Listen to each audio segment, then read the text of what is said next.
Is it? Say is getting knowledge. The second thing is being consistent with Thank you, Jim. Thank you, gentlemen. Success is the offspring of consistency and intention. Consistency has to do with discipline, following a regimen, following a Nobody's program, monitoring it. judiciously.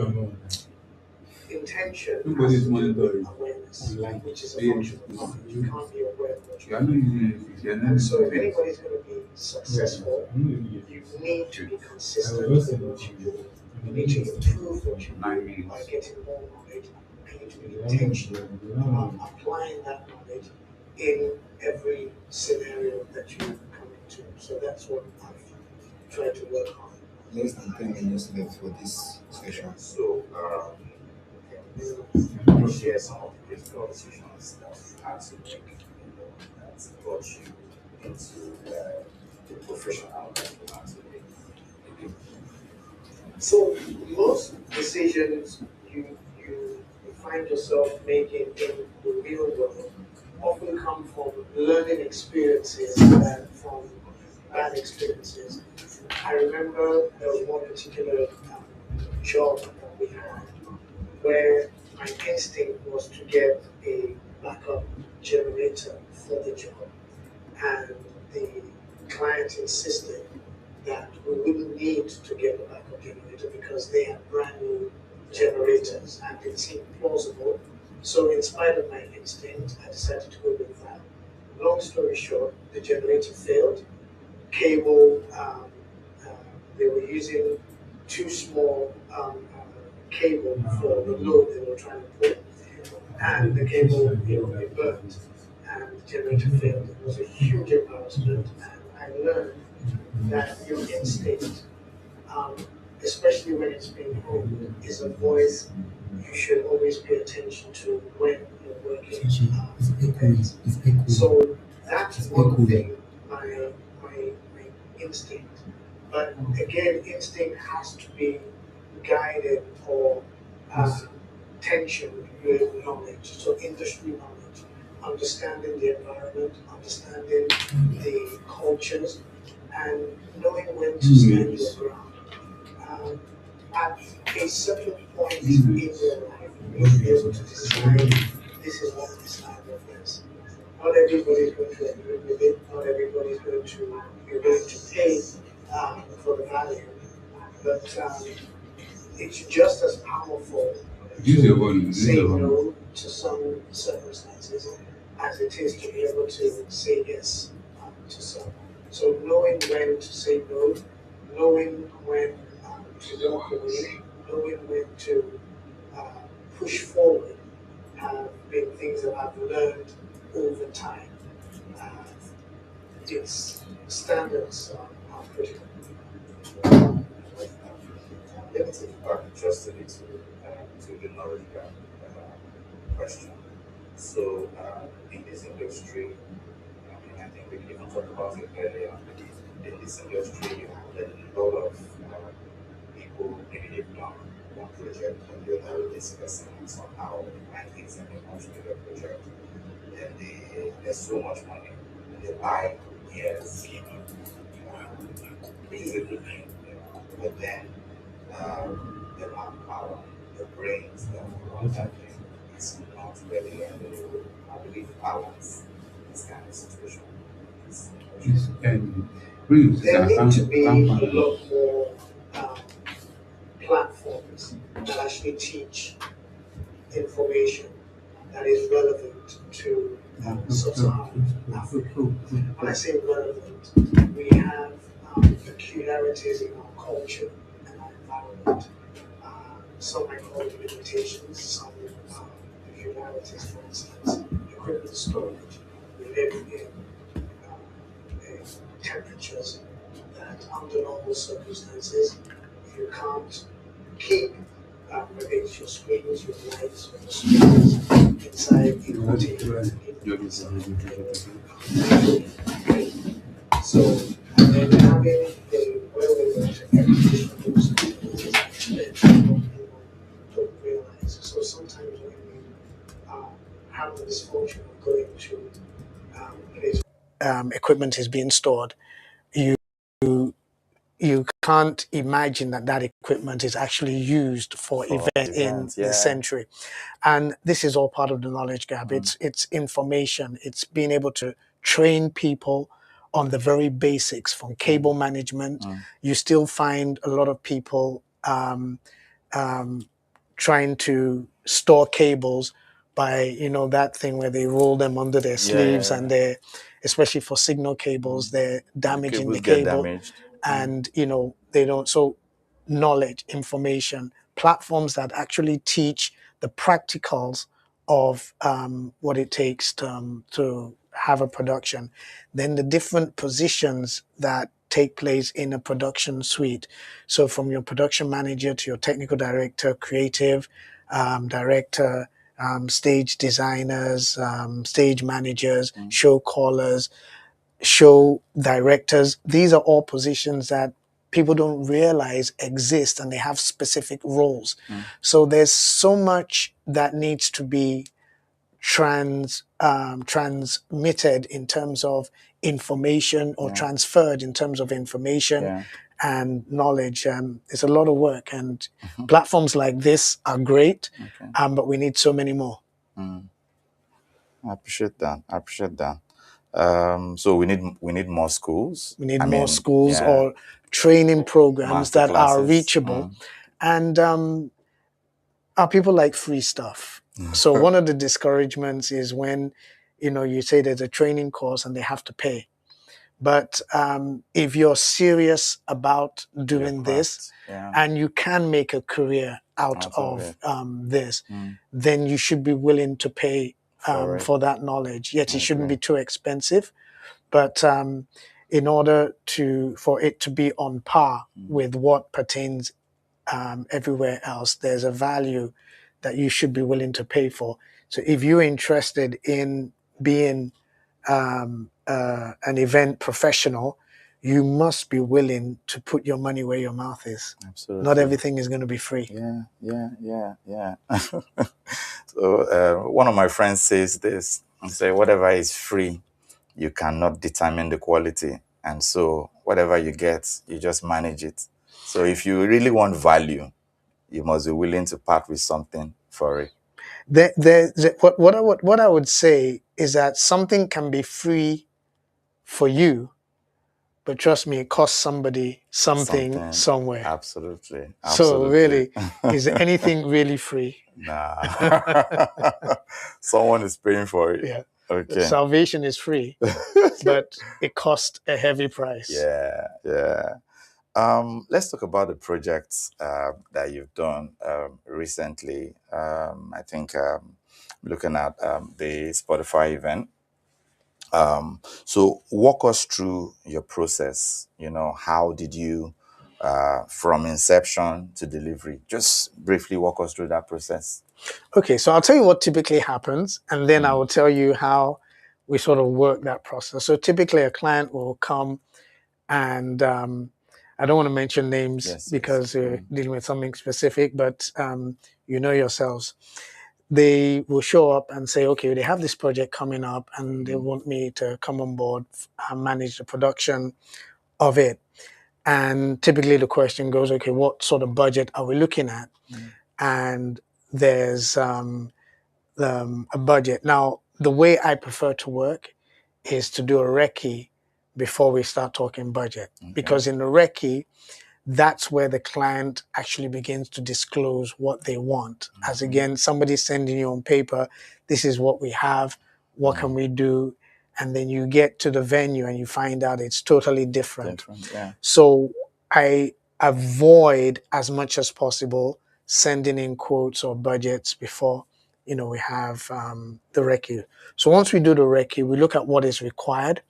From a technical direction point of view, we spec out the equipment, and then we say, okay, this is what you're going to need basic. And then we now look for what are the peculiarities about this event. Do you have somebody who is coming up, or you want the person to make a dramatic entrance? Are there special effects that are coming into play? Because again, those begin to frame what the narrative for the event is going to be. So we have a basic narrative, Yeah. and then we now start looking at how we framing this event. What are we structuring into the space? We have the event design that then comes in. We now have to match the design with the venue. Yeah. Does this work? If you have things that need to be rigged, do we have rigging points? What's the load bearing capacity? For this And space. so with that, there's always a bit of give and take in terms of what can work. Yeah. Then we want to look at the event sequence. Okay. What happens first? What happens next? Generally, we want to go from the lower energy elements and build to the higher energy elements if it's a concert. If it's a seminar, we want to deal with the heavier, more cerebral elements first, and then go to the lighter elements. Afterwards. Because once people have had lunch, the mind The mind is just altered. wanders. Is altered. So we look at the programming from there, and then we build a run of show based on the program. And we look at what are the things that are going to be required, video transmissions during slide presentations, what technical equipment is required to make those things work, things like the downstage monitors, comfort monitors, timers, etc. And so we build it from that point of view, and then we execute based on this is what the client wanted to achieve. This is the narrative that the client had. This is the frame that we created for it. This is how we're framing the different elements. And then these are the movements or the transitions that we're going from point to point in order to get to the final outcome. I like that. I like that. So that's very good. That's very detailed, and that's for me speaks to structure. It speaks to organization. It speaks to a system. When you relate with a lot of people, maybe not a lot, but I mean, you relate with people generally, there's a general perception that the event space, the production space is unstructured. Now, for the kind of system that you run with the things that you've, highlighted and outlined right now, it speaks to a structure. So I'm curious to know what kind of structures have you put in place to keep Lucere running? Okay, so broadly, I will have an operations team, and that is tiered. When I say tiered, I have my apex operators. Those are people that have been with me for long enough for me to be able to leave the event with them and move somewhere else. And then I have the admin personnel. So you have, when I said operations, you have different tiers, A, B, and C. And then you have the admin personnel who sort of organize the information and disseminate that information so people know what to do. Now, within the operations team, we have protocols or processes. One of the challenges I find we have in this environment is that so many businesses are built on a personality or personalities. So if that person or those people are not available, everything shuts collapses. down. Yeah. That's a very short-sighted way to build anything that you want to last. If you want something to last, you have to build structure around processes, not people. And if you want it to bear weight, then you need to have multiple systems that can carry the different weight.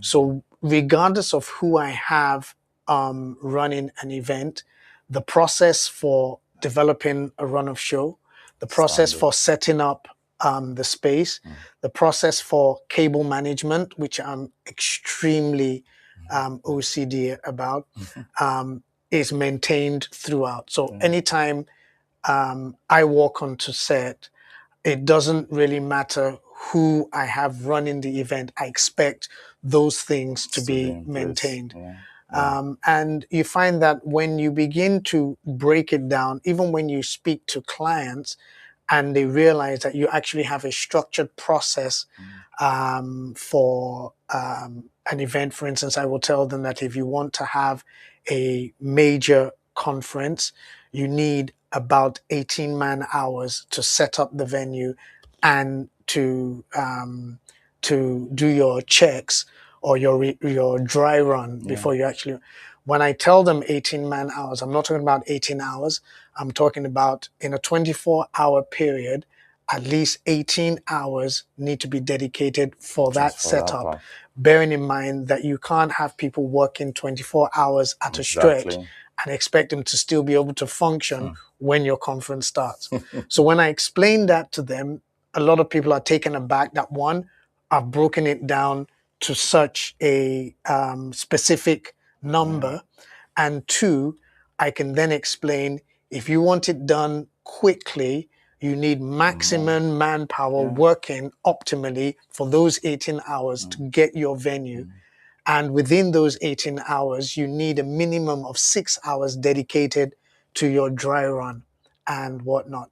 So when you're able to present a structured argument, it's a lot easier to overcome a lesser argument of, oh, we don't want to pay for the venue for an extra day, or we don't have the budget for this.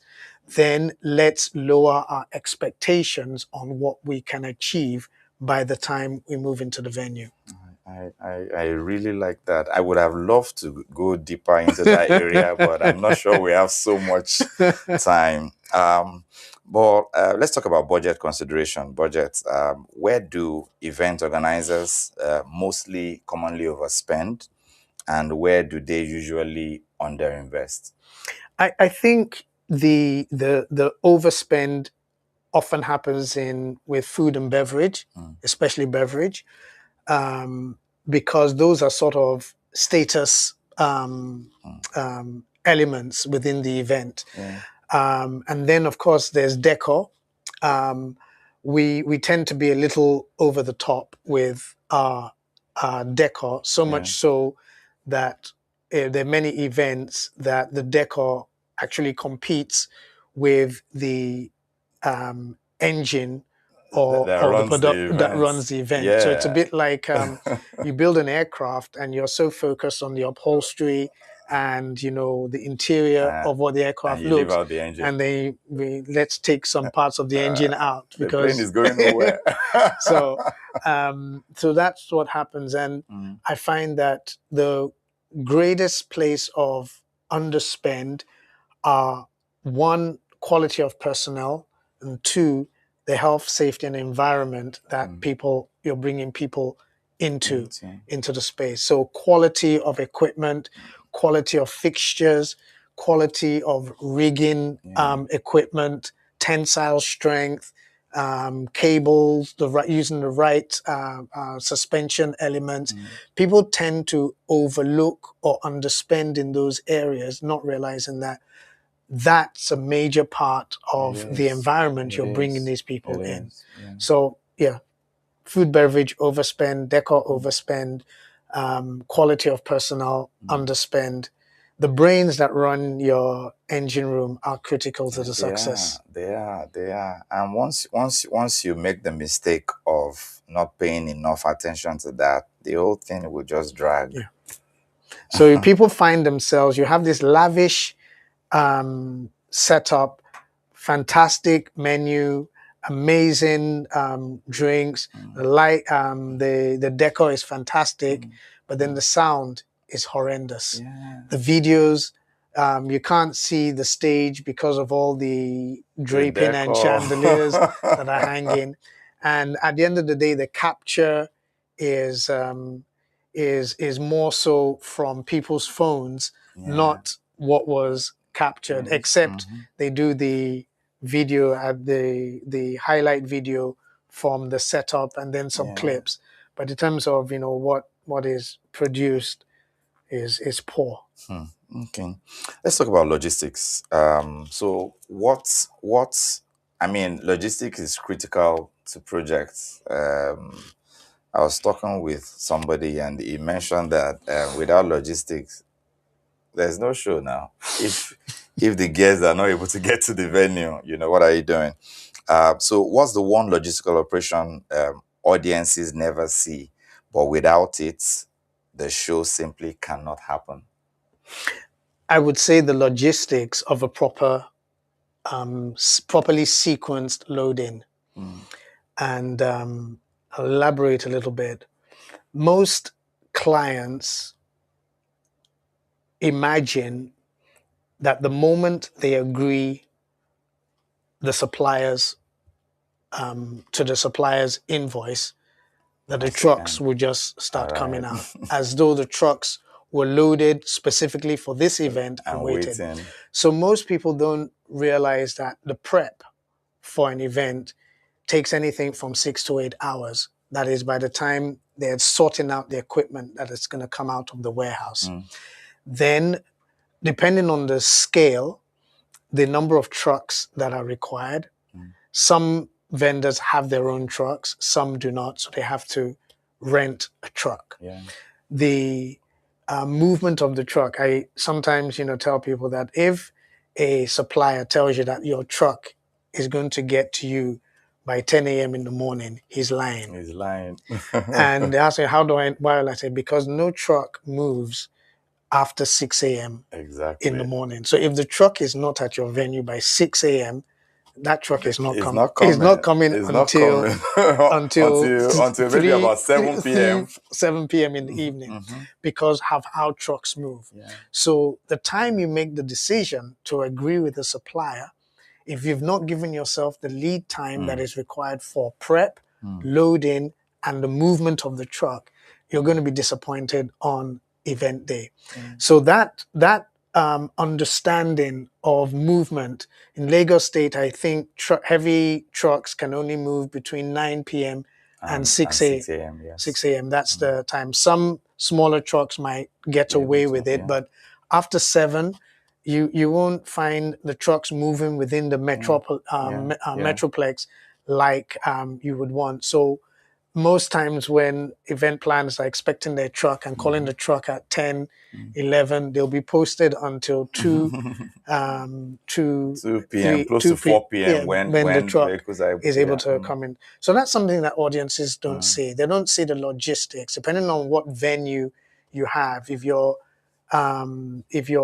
venue is on a higher floor in a mm. hotel or building, then the logistics of moving your equipment into the loading bay, which most of the time can only take one One truck at a truck at a time, time. Yeah. and then the time it takes to load the truck into the service lift, which is a Hmm. limited space. Hmm. Then, if there's another venue event that is loading out at the same time, you have to wait. Hmm. And sometimes that could be anything from 3 to 5 hours. Okay, I mean, I've had an experience. I think it actually happened last year, but I've seen similar before, where at a particular venue, we were our own team were billed to move in at about 11 p.m. Unknown to us that the event was ending at 11 Yeah. p.m. So, So the event ended at 11 and the venue is upstairs. It's like, I think, second floor. mm, So they needed to clear out the entire, I mean, guys did not move in until about 4 a.m. no, that's what will happen. And a lot of times the client will say, but they finish their event at 10. Yes, but they need to load out. Load Mm-hmm. down, as assuming everybody, especially again, their stage set, Yes, yes. decor, and branding, assuming they are there to break it down. You find that you will need to start running around looking for For their them, yeah, suppliers to actually to start start pulling moving, everything to down and start moving out. striking Yeah. down. Oftentimes there's no senior um, event planner or person on ground to At that oversee them, time, yes. so they're left to their devices, they're left to their own speed. Fortunately, in production, it's a bit of a small world, so you might know who set up and you can So, make sort of yeah, arrangements. yeah. But just the logistics of loading in, bringing the elevator down, that's something that most people don't realize is a nightmare Mm. before you can even begin setting up. So most It times when is. you walk into a space, especially if there was a multi-story, Building. the venue is on a second or third floor of a tall building. When you walk in and you see the place looking nice, you need to give a round of applause Applause to to the the people that team made it happen. that set it up. Because they had been through so much. Yes. Okay, okay. You're still watching Backstage Pass. If you're just joining us, please. Dr. Yemi is here and he's dropping lines, he's dropping heavy nuggets, things that could help us, have a better industry. These things that can help you or help me become a better professional in this space. So, drop your questions. Dr. Yemi is going to take questions very soon. Drop your questions in the comment section. Whatever it is, also take notes, like, share, and subscribe. Don't let anybody distract you. Focus so that we can enjoy this, all the way. Let's go to secrets, backstage secrets now. So,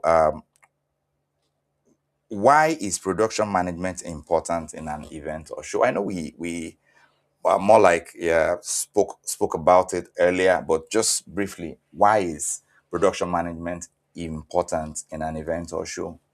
So typically, if we look at the development of an event, you normally have the concept, the idea, then you have the planning, and then you have the assemblage of the vendors or whatnot. Mm.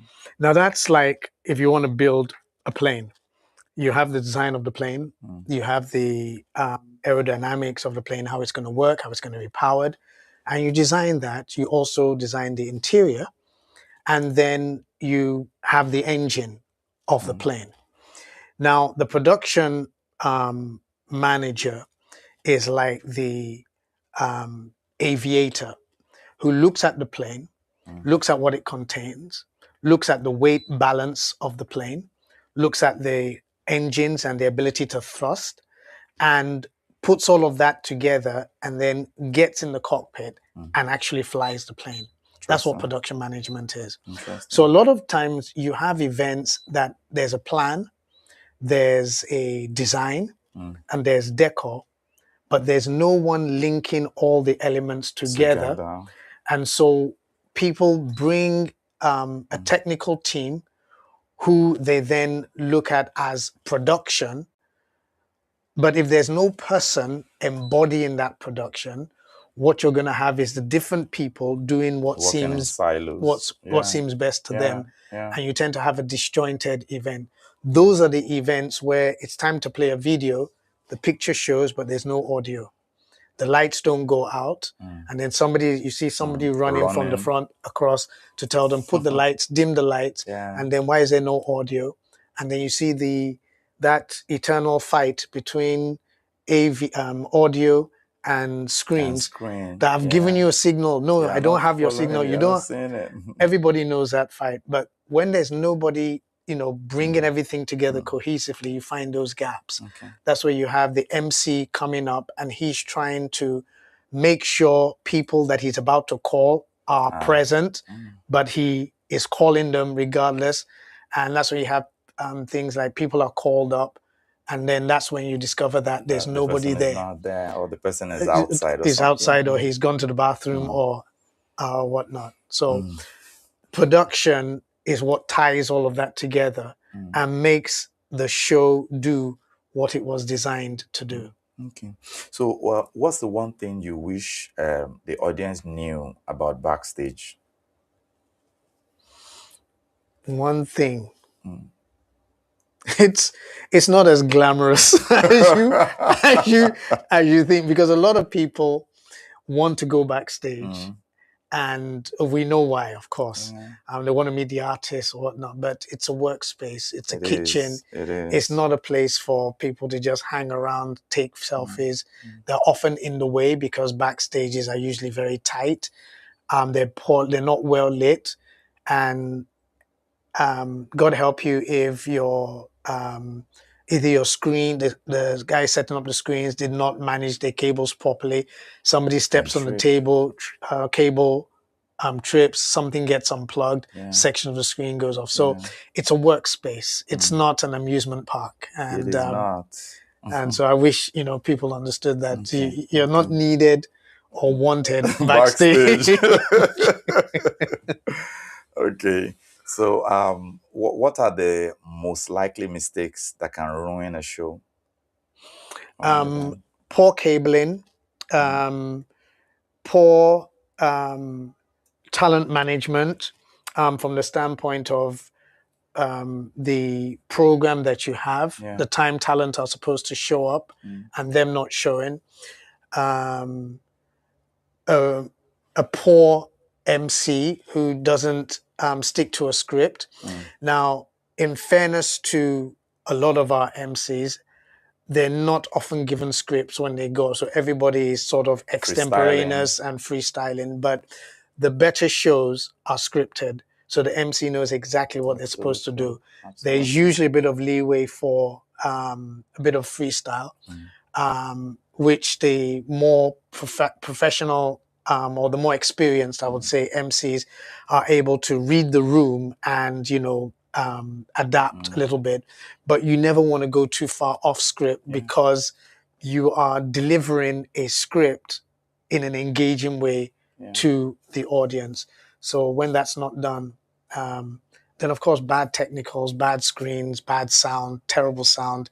People can they can survive not seeing the screens too well, but they can't survive not hearing the sound properly. They can't. So poor audio, poor microphone management. Microphones come on stage and they've not been tested, or the front of house were not given a notification as to which microphone. So the person is speaking and the mic is not working. Yeah, these are things that ruin shows. That's interesting. Okay, so now, how do you feel when what was rehearsed doesn't come out exactly the way it was intended, yet the audience applauds? It's usually very painful for me. And we are most definitely going to have words backstage. Yes. There's going to be a robust conversation when I get backstage. Usually it's the small details that are the difference between good and great.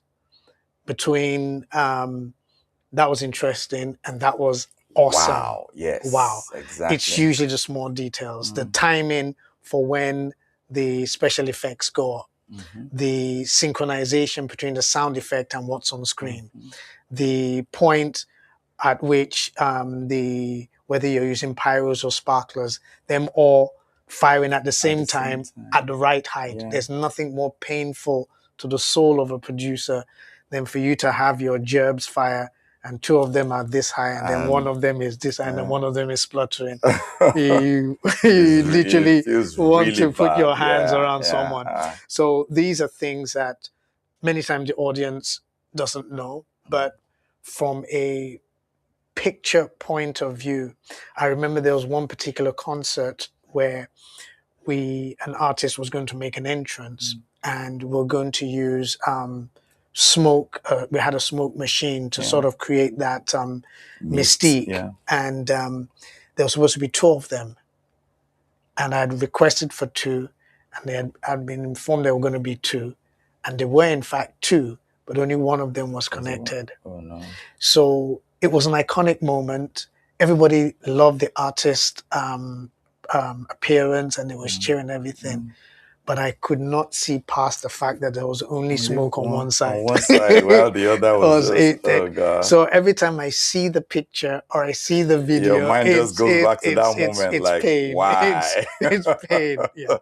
So yes, it's always painful. It could have been better. I get that. People, don't always realize that the difference between incredible experience and good show is measured in millimeters, inches, and microseconds. Yes, absolutely. That's what it is. Okay, guys, so we're going to go on a short break. And when we come back, we're going to questions. I see that we already have a couple of questions for Dr. Yemi. Please, we'll be right back. We have 10 seconds to full readiness.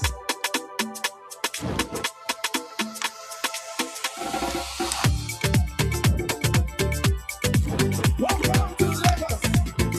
Everybody put your hands up. Welcome back. This is Backstage Pass, the show behind the show. We're giving you VIP access to experience the man that makes great show happens in this city and in this country, and I dare say in West Africa. One question here, Dr. Yemi, for you that's I think they pulled from the stream. If you could give one piece of advice to someone starting in event and production management, what would it be? Pursue knowledge. Pursue knowledge. People think they know what they want, but without knowledge and exposure, you don't know what you want because you don't know what's out there. It's like saying that your favorite ice cream flavor is chocolate, but chocolate is the only flavor you've ever tasted. It's true. With events, with production, and with any endeavor, I would say, don't follow your heart when you're young. Pursue knowledge. Exposure lets you know the true direction that your heart is leaning towards. like that. And there's so many expressions in production. There's so many elements to it that you might just find that what you thought you were interested in, by the time you actually get into it, that's not what your passion is. Exactly. And so your passion is awakened when it comes into contact with what it was truly created for. I agree. And that takes knowledge. I appreciate that. That's very important. We need to pursue knowledge. Yeah. We need to pursue knowledge. Another question. What are the critical factors that distinguish a successful major event from one that merely runs according to plan? And how do production managers proactively influence those factors? So the intent, it starts with the intent. What was the event designed for? What was the objective? How well can you match that need? Many events look great on paper, but there are some events that already on paper alone, you can already see that this is going to be a bad idea. So the intent, then the ideation, the strategy, the implementation, then of course the production, the crew. So it is not always the most elaborate ideas that make an event fantastic. It's the best executed ideas. Ideas are a dime a dozen. Execution is key. Thank you. Thank you. Thank you. So I would say what distinguishes good from great between events, it is the execution, the intent, and the ability to capture what was in the intentional mind of the creator of that event. Yeah. I agree with you. So another one, backstage tends to be very stressful and a tense environment. How do you manage emotions and stress levels so they don't get in the way of doing the job? That's always something that is part of the psychological requirement of a backstage or a stage manager, somebody who's managing that space. You need to be somebody who can read the atmosphere before it becomes too aggressive. You need to be able to manage the personnel that you have. You need to be calm. You need to be thoughtful. You need to be quick thinking. So you deploy whatever tool is best suited in the moment. Sometimes it's humor. Sometimes it's empathy. Sometimes it's being strict. Sometimes it's being quick, decisive. Reading the um, the impending moment and anticipating the likely fallout, and then being a step ahead is critical if you're going to be backstage. Because yes, it is stressful. It's a high performance environment. There's not a lot of wiggle room. There needs to be a lot of trust Yeah. between the team that's working, because there's not always time for politically correct niceties and greetings. So if I'm working with SA backstage and I need a microphone, I'm likely to say SA mic now. Now. Yeah. It's not going to that's be it. SA, sir. Can I please? Can I please get That's too many. That's too many, words. That's too many words. The moment And so may have passed. we understand, and so egos have to be put aside Yeah. from the team, and use the tools that you have. Nice. Okay, so what skills matter most for growing in this industry? Skills, I would say, first of all, understanding that skills are learned. So the first skill I would say is the skill of learning. Yeah. Being teachable. Being teachable. Yeah. Having a curious mind. Watching things, asking the right questions. Knowing when to ask questions, because of course there are times when you don't ask questions. You're not like Just watch. You Just won't like the watch. response you get. So I would say skills that are related to learning, to taking on information, being adaptable, being flexible, being able to unlearn bad habits and learn new ones. Those are essential skills if you're going to work in production. So, what kind of people succeed in this field?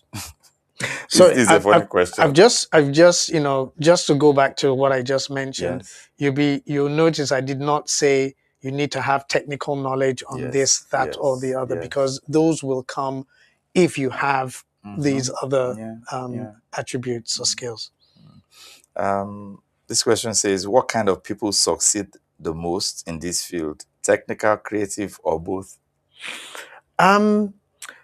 So the way the industry currently works is you need a bit of both, because we have not fully come to a place where we appreciate the creative input as a standalone skill for event production. It's critical. But what I find is that most people combine their creative input with either an administrative aspect or a technical aspect, because you won't get paid enough in order to get the job. in order to get the job paid, if you're creative alone. And that's unfortunate, because there's a lot more room for creative content in the space.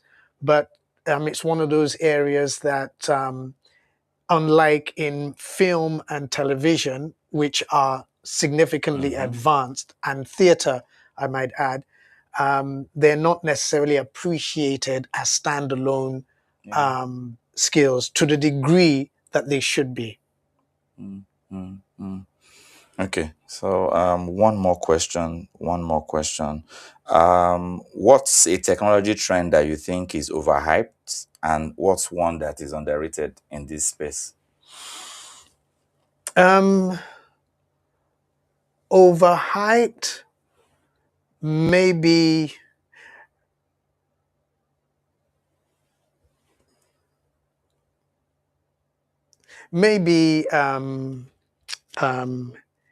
from a production point of view, maybe it's going to be event management tools and programs. I can see the admin people brandishing their knives. But when there are many programs that help with when you have meetings and you're sitting down to discuss. But I find that they're kind of overhyped, because in many situations, I'm not saying all, but in many situations, they begin to have diminishing returns when There's so You're many being meetings. prompted Yeah. for the same thing. You're being Wow. prompted like on the same points Yes. every week. The same points are being Yes. discussed. Yes. Then you have multiple WhatsApp groups that you are invited to, and the same points are being discussed. So much so that when you want to say something, you're not sure which of the many groups you're supposed Groups to you're supposed to say something say into. something on. Yeah. That's overhyped. Underrated, I would say the advent of AI programs that go beyond search engine application and go into actual creation, ideation, information. I think those are somewhat underrated Yeah. because people have extreme views on AI. They either, on one hand, think AI is all about fake videos, or on the other hand, they think it's about the Terminator type Yeah. That's coming to machine take over the world. the world. But the truth is always somewhere in between, and being able to apply these functionally can actually exponentially improve what you're able to deliver or produce from a production point of view. Like. Now we'll go to the rapid fire round. Uh, on the Okay, so game let me is let ready, right? me adjust myself. So for this one, when I ask you a question, you need to answer with just one word or one sentence, Okay, except otherwise stated. Are you ready? I'm ready. Let's go Okay. for it. All right. So, what's the one thing audiences never realize is happening behind the stage during a show? Madness. Madness. Madness. Absolute madness. Madness. Organized chaos. Nice. So, which is harder to manage? An artist, a client, or the crew? It depends. It's between client and artist. Okay. I would lean more towards artist because if you've done your job, you've managed your client to a point where they understand.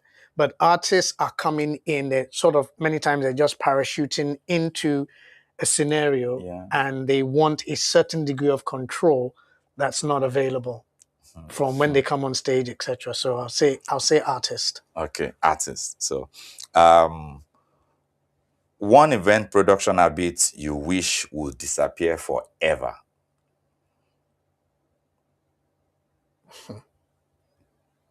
An habit that exists that you wish, no, people should just stop doing this. I'm drawing a blank at the moment, but I know it is bad cabling.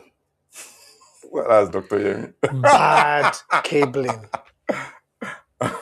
In fact, I will say it again, bad cabling. Bad cabling. In fact, as I'm saying it, all my insight is coming alive like bad, disorganized cabling. Okay. So, what's the closest you've ever come to a show not happening? It's happened many. In fact, that's kind of the story of our lives. Shows almost don't happen for whatever reason, venue change, political climate. We realize that we don't have money to do what we really want to do. So it happens more often than people realize. More often than people realize. If you could ban one phrase from event planning meetings, what would it be?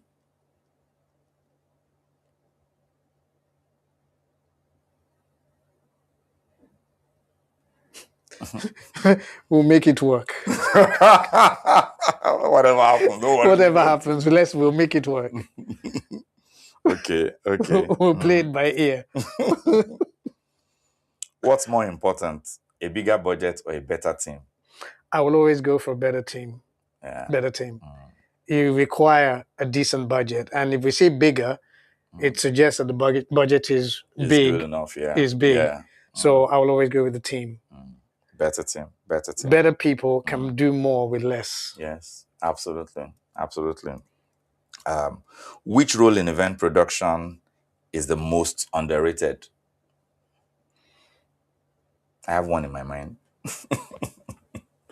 I would say between technical direction and program management, because people tend to look at stage manager, tend to look at show director, even show calling is underrated. In fact, I would put show calling and program management in the same bracket. in the same bracket. So I would say those two: technical director, the role that that person plays, and the show caller. I was going to say, if I'm allowed, I was going to say the cable manager. Yeah, but That person. that's part of technical direction. Yeah. That's part of it. Yeah. Okay. So finish this statement. A great show is impossible without A decent producer. fantastic. What's the biggest mistake first-time event organizers make? Underestimating the spread of spend. How it's supposed to be spread in order to have a balanced. Yeah. Should events prioritize audience experience or sponsor satisfaction? I would always go with audience experience because sponsor satisfaction should come from the audience experience. So audience experience, that's every show producer is looking to transform attendance into experience. Every sponsor wants people to experience their brand. So sometimes there seems to be a lot of, we need to come and do this, or we need to make this pitch, or we need to show this video, and that's going to kill the intended experience. So I would take the liberty to rearrange it and play the video at a time when it will do less damage. Shape that. What's the first thing you notice? I know you spoke about this earlier. What's the first thing you notice when you attend someone else's event? First of all, it's going to be symmetry and alignment in terms of stage positioning, speaker positioning. Then it's going to be audio quality. Then it's going to be transitions, and then everything else. Because once I start paying attention to these things, They then just start they start popping up. Okay, last one. Which is more stressful, the hour before the show starts or the hour after it ends? It's always going to be the hour. Well, I won't actually say the hour the show starts, but I'll lean towards that. It's more the first 30 minutes of the show. After the show starts, yeah. When you've not yet reached your your cruising altitude, that's usually the most stressful part. So I'll say an hour before it starts. Dr. Yemi, we have breezed through 1 hour just like that. Honestly, it has been an amazing time for me. I've enjoyed every bit of this. If you have any parting words for the audience, please. Well, being a production person has been a passion of mine. I've been doing this now for 30 years. It's a great space, amazing career opportunities, and it's a growing space. The one thing that we need a lot more of are people who understand the amount of work that it takes to actually be in this space and who are willing to put the work in. But the beautiful thing is this: if you are willing to put the work in and you find the right place to plug in, you're going to have an amazing career in production. There's nothing like it.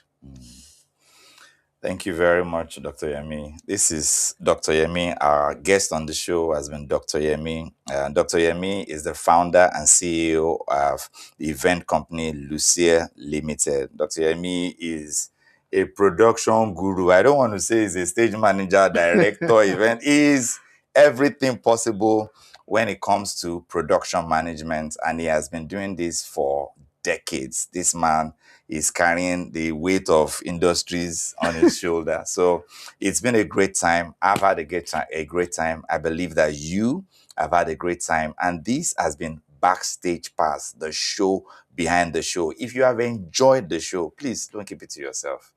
I keep saying that. Don't keep it to yourself. Take this link, share it with somebody. Take pictures of what you're seeing right now, or take a screenshot, post it on social media, post it on Instagram, post it on TikTok, and tag us at backstagepass.hq. This gives me energy, the ability to see that this is happening, especially even with Dr. Yemi in this space. I know I'm oversaying it, but honestly, just allow me. When something is good, you have to celebrate it. Backstage Pass takes you behind the show. Backstage Pass gives you access to the show behind the show. My name is S.A., and I'll see you next time.